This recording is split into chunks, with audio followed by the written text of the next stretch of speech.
para todos nós. Imediatamente, então, a doutora Thelma Mello, conselheira do CDPDDH. Eu explico. Tá bom. Bem, boa tarde a todas as pessoas presentes, principalmente as mulheres, porque é a única mulher aqui compondo essa mesa, né? Boa tarde também, quero cumprimentar a mesa na pessoa da deputada, que se ausentou, mas que tem sido uma grande parceira na defesa dos direitos humanos, na defesa do SINASE, na defesa da criança e do adolescente aqui no Distrito Federal e em todo o país.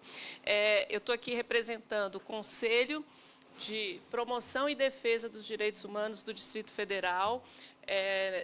Estou aqui representando o presidente, que não pôde comparecer, que é o Michel Platini, e o nosso colegiado ele tem uma posição muito firme com relação a esse tema, né? Nós somos terminantemente contrários a qualquer alteração do ECA, a qualquer aumento de tempo de internação de medida, né?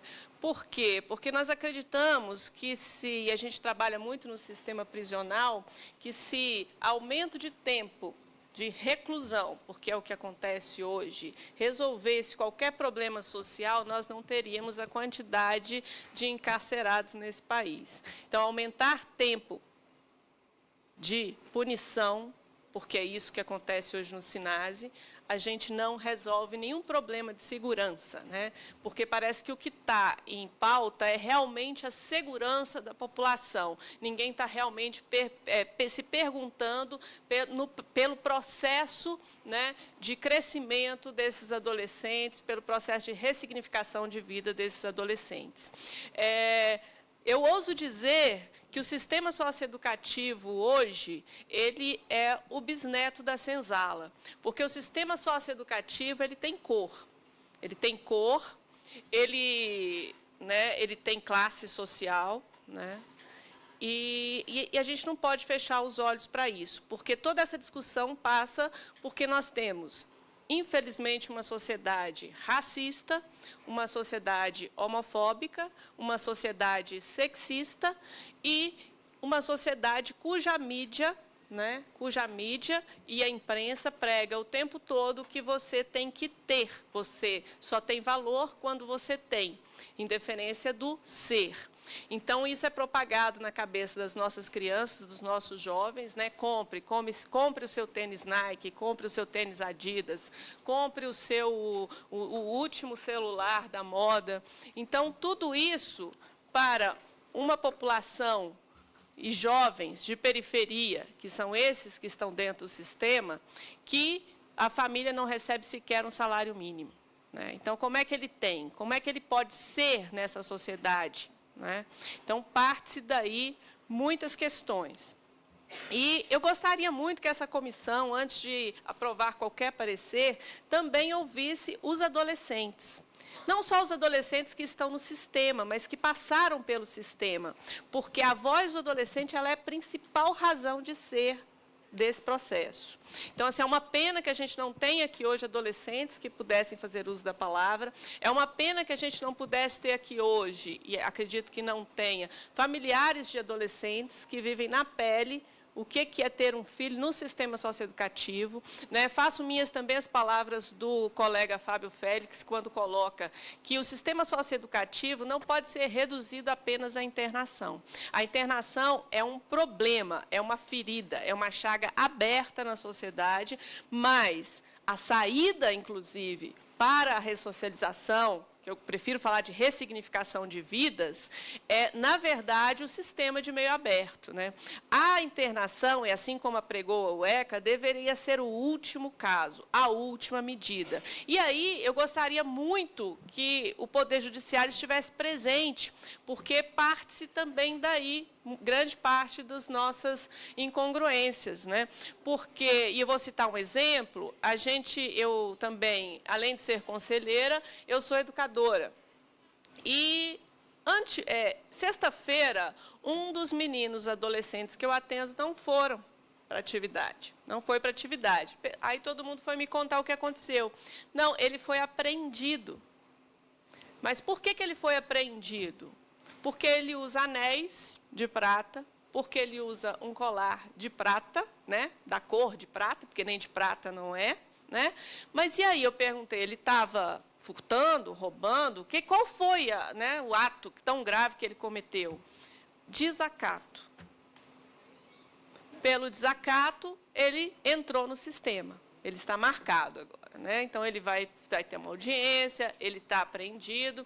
Então, assim, o desacato.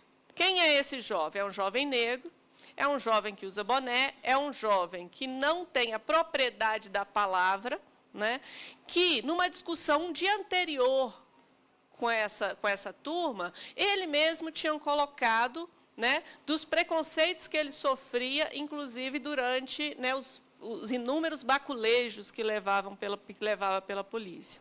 E aí eu gostaria de lembrar também, acho fundamental que os nobres deputados visitem aqui o sistema socioeducativo do DF, porque certa feita, se não me engano, há 1 ou 2 anos atrás, nós perdemos um adolescente no sistema, ele foi morto, e ele entrou no sistema como? Foi um furto. Não tinha antecedentes, foi um furto, potencial leve. Ele entrou porque, na audiência, o pai havia pegado um ônibus errado e ele só tinha dinheiro para pagar uma passagem, desceu antes do ponto. Quando chegou até a audiência, já tinha encerrado a audiência, como o pai não compareceu, o juiz mandou para a internação, por conta desse furto primário, né? Então, ele foi para a internação, passou, se não me engano, 1 semana na internação e foi assassinado dentro do sistema. Então, assim, é necessário isso? Então, quando a gente se pergunta, não, mas a gente, né, vive situações e a mídia trabalha com casos, né, de extrema gravidade. Mas qual que é a extrema gravidade que está por trás do sistema e que afeta diretamente esses jovens? Que um sistema que deveria se pautar na proteção integral de adolescentes e de crianças, né? A gente parte também de um problema grave, que foi tocado aqui também, que é a concepção do sistema socioeducativo, né? Porque a concepção do sistema socioeducativo é a concepção da doutrina da proteção integral. Mas nem todos os operadores desse sistema compreendem isso. Então, o Conselho hoje recebe inúmeras denúncias de maus tratos dentro do sistema, principalmente na internação, de tortura, e tem apurado e tem sido extremamente difícil, um diálogo difícil, vou falar aqui do Distrito Federal, né, porque a gente tem casos gravíssimos, como o Fábio colocou aqui, né, do número de assassinatos dentro do sistema, do número de mortes dentro do sistema. A gente tem uma unidade, eu faço questão de citar, que é a Unidade de Internação de Santa Maria, que tem um problema gravíssimo, né? A gente teve uma morte lá, e eu quero trazer também, ficar registrado aqui o nome do adolescente Tiago, cuja mãe, Vera, esse adolescente chegou à Unidade de Internação de Santa Maria, chegou a falecer lá, ele só passou 2 dias nessa unidade, estava sozinho dentro de um quarto. Disseram que ele se enforcou, o laudo do IML não diz isso, e nada é apurado. Nada é apurado. E aí a gente se pergunta, por que as coisas não são apuradas, né? E aí, quando a gente leva e fala, gente, isso é violência institucional, isso é crime, né? Então, quer dizer, qual que é o outro lado desses crimes? Porque a gente só vê os crimes praticados pelos adolescentes, né? E esses adolescentes estão protegidos pelo Estado, eles estão tutelados. O Estado tem que garantir a vida desses adolescentes, tem que garantir a integridade física desses adolescentes, né? E aí, quando se tem alguma apuração para se ver, a culpa cai em quem? No Estado? Não, no indivíduo que opera esse sistema. Não, a culpa não é do Estado, a culpa é de fulano, é do ciclano. Sim, mas quem que orienta, quem fiscaliza, quem gera esse sistema, se não o Estado? Então, a gente precisa muito repensar rapidamente o sistema socioeducativo, essa lógica do sistema socioeducativo, tá? Porque, senão, a gente vai continuar fazendo vítimas. E quem faz essas vítimas, essas crianças, esses adolescentes que estão dentro do sistema socioeducativo, é a sociedade. Somos nós que fazemos essas vítimas, quando, ao ouvir um adolescente também, que é atendido por mim, ele diz, professora, é racismo sim, porque ele poderia ser tido como um quase negro, né? Se é que existe quase negro, quase branco, né? O Haiti é aqui, mas ele, andando pelo plano piloto, uma mulher, quando se deparou com ele, segurou a bolsa, andou mais rápido. Ele disse que ele ficou tão chocado, ficou com vontade de dar um susto nela. Aí ele falou que só não deu susto, porque se ele desse susto naquela senhora, era capaz da polícia prendê-lo, dizendo que ele realmente queria assaltá-la. Então, assim, é nesse contexto que a gente vive. A gente não garante nada para os nossos jovens. E aí, discutir alteração em tudo isso não dá enquanto a gente não tiver as mínimas garantias. A gente não tem creche, a gente não tem escola em tempo integral. Como é que a gente vai falar que, mais uma vez, culpabilizar esse adolescente que sequer família, na acepção da palavra, né, que pode ser de uma pessoa, uma referência familiar, muitos não têm. Né? Muitos não têm por quê? Porque tem cor, porque tem sexo, porque tem classe social.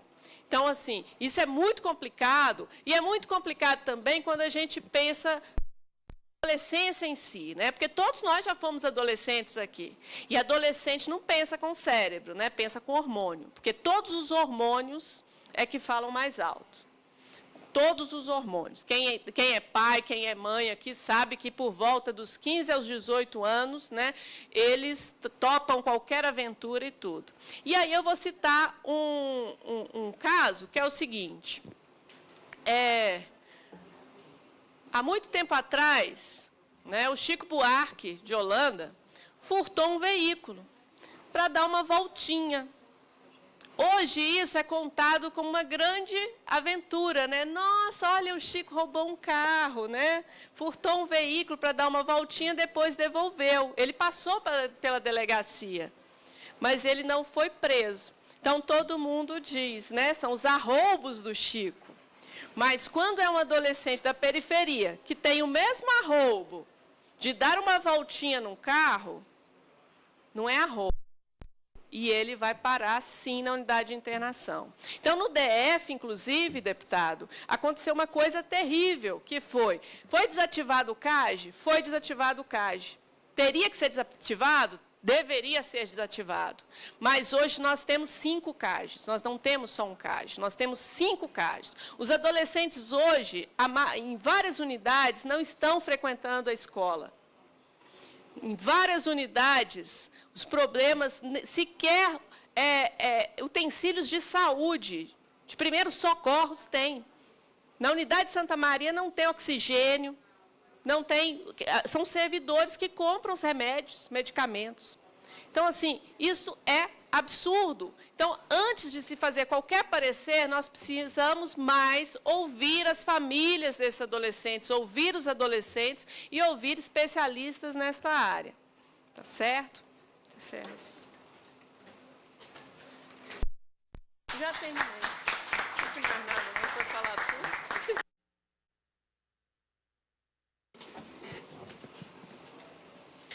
Eu agradeço, então, a palavra da doutora Thelma, exposição importante. Vamos abrir agora, né, para as palavras. Então, entende a importância desse momento e de reafirmar esse compromisso com a infância e com a adolescência. Então, a gente conta com a parceria dos deputados aqui, do relator, Aliel, para que realmente que a gente não caminhe, né, para esse encarceramento da juventude brasileira. E só queria também comentar algumas coisinhas aqui, porque a gente não tem um observatório de medidas, né? Seria interessante que a gente tivesse um observatório de medidas. Por que a gente não tem política para egressos? E aí é importante, quando a deputada coloca política para egressos, a gente não pode confundir. Política para egressos é saber aonde esses meninos estão indo. né? Como é que se dá essa trajetória deles? E não colocar para que ele se perpetue nesse sistema. Ele não pode ter uma etiqueta, eu estou no sistema socioeducativo, porque ele saiu, mas a gente tem que ter o acompanhamento. E a gente não tem política para egressos, porque hoje as políticas públicas, elas não conversam entre si. Quem está no sistema socioeducativo, as famílias que são atendidas pela assistência social, não conhecem, o próprio sistema não famílias, né? Não dialoga com a assistência social, não dialoga com a saúde, não dialoga basicamente com a educação que está ali dentro e que avançou, mas que em algumas unidades, pelo menos aqui no Distrito Federal, os meninos estão há 15, 20 dias sem frequentar uma sala de aula. Então, assim, é importante que a gente veja algum mecanismo para que isso possa ocorrer, para que a gente tenha dados reais sobre desses meninos que saem do sistema, dos meninos que entram no sistema, porque a questão do tráfico também é importante, e a gente saber se eles estão entrando é por tráfico mesmo, né? Ou se é por uso de drogas, né? De substâncias ilícitas, né? Porque é uma questão de saúde, não é uma questão de segurança pública. E aquele conceito que eu falei anteriormente na minha fala, né? Que a gente tem um problema com o conceitual do sistema, eu acho que se resolve muito quando a gente tentar separar, porque o sistema socioeducativo não é segurança pública, né? É garantir direitos violados. Então, a gente precisa separar dentro desse sistema a área de segurança. A área de segurança, ela não pode ser responsável pela segurança e pela socioeducação. Quando a gente separa, eu tenho certeza, se a gente separar, a gente vai dar um passo imenso para a resolução dos problemas. Porque hoje, em muitas unidades do Distrito Federal, o corpo técnico, que é de psicólogos, assistentes sociais e pedagogos, não tem livre acesso aos módulos dos meninos. Se quer fazer algum trabalho, não tem como fazer. Então, assim, você precisa me liberar. Então, assim, é fundamental repensar esse sistema, é fundamental que haja uma averiguação do que acontece nesse sistema, certo? Então, assim, quero pedir encarecidamente, em nome do Conselho de Direitos Humanos do Distrito Federal, que essa barre qualquer possibilidade de aumento de tempo para as medidas socioeducativas e de redução da idade penal. Deputado... Muito obrigado. Deputada Érica Cocai, pede a palavra. Presidente, eu queria apenas fazer alguns encaminhamentos.